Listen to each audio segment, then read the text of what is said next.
कैसन बाड़ी आलू देवरवा कैसन परोर जी मोर। अरे रोता रे भिंडी रे भौजी गिरता टमाटर के लो।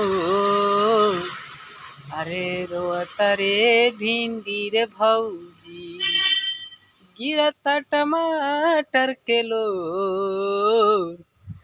कैसन बारे आलू देवरवा कैसन परोर जी मोर।